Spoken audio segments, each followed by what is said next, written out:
documents, you used as your wedding date the day that his wife was buried.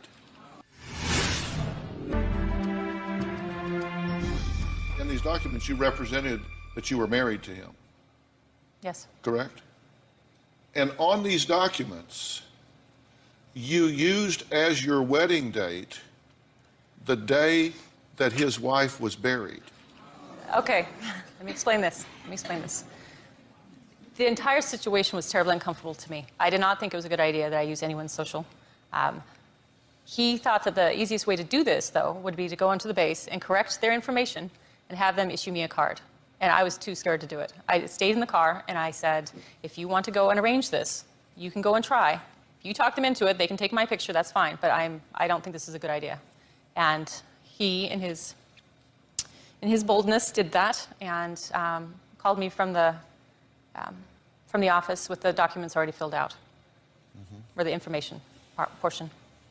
How long after this did he actually propose to you? He proposed, I think it was like the end of July, first part of August. Which was how long after the funeral? 3 or 4 months. Not long.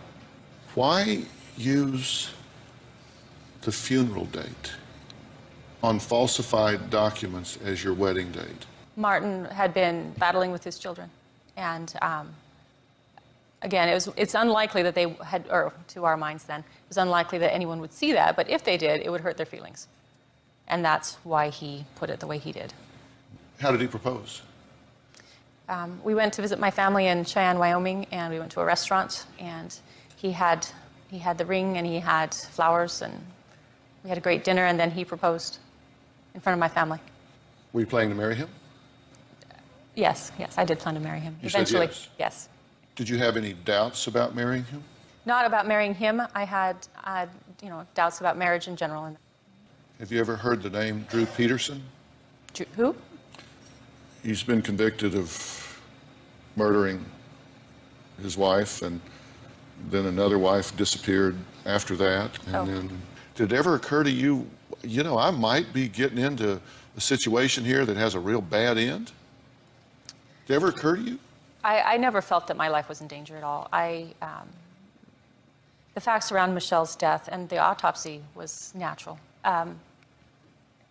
In hindsight, especially,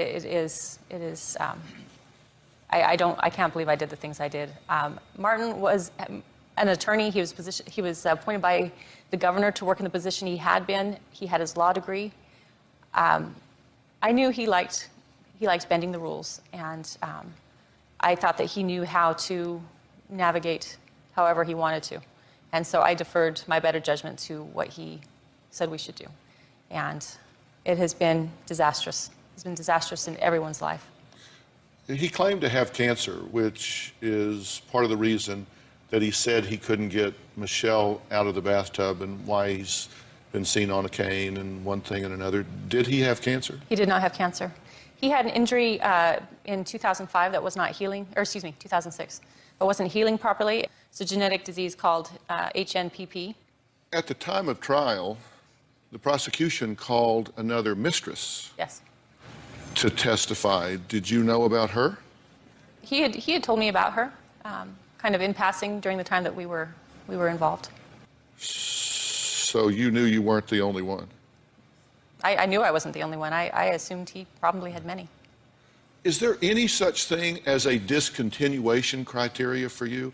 Wife dies, you're sending him pictures the day after, you're moving into her house, you're stealing an identity, defrauding the government not once but twice.